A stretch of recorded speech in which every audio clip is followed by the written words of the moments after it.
বন্ধুরা আজকে সন্ধ্যেবেলা আমরা আই পড়ছি জামালপুরের একটা ঐতিহ্যবাহী থ্রি পিস দেখানোর জন্যে। একটা থ্রি পিস দেখাবো আমরা। এটা হচ্ছে বেস্কি বয়েল কাপড়ের উপরে, এটা হচ্ছে 3 কালার হইতে এটা কাম করা হয়েছে, 3-4 কালার, মাল্টি কালার, যারে 4 কালার হইতে মনে হইতেছে। তো বন্ধুরা এই থ্রি পিসটা কাজ করতে কিন্তু অনেক টেহা নাকছে। এই টেহা বইতেছে আপনার বেস্কি বয়েল কাপড়টার দামই হইতেছে মেলা টেহা গছ। এই বেস্কি বয়েল কাপড়ের উপরে দেখেন আমরা এটা হলো জামাটার হইলে হাতা উঠেছে, এটা মাল্টি কালার সুতে লম্বা লম্বি করে হাতাটা পরবো, এটা হচ্ছে হাতার ডিজাইন। তারপর আমরা উড়নার ডিজাইনটা দেখতেছি, এটা হচ্ছে বাক্স উড়না পাইপিং করা আছে চারদিকে। তারপর মাঝখানে মধ্যেখানে কিন্তু সিডেনে যে ফুল আছে।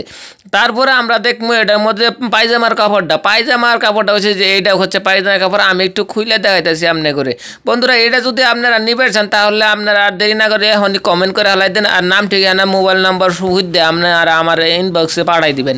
তো বন্ধুরা সবাই ভালো থাকুন, সুস্থ থাকুন, দেখা হবে আর পরবর্তীতে সুন্দর সুন্দর ভিডিও নিয়ে। সে পর্যন্ত আপনাদেরকে আমাদের ভিডিও দেখার জন্য বিশেষভাবে অনুরোধ।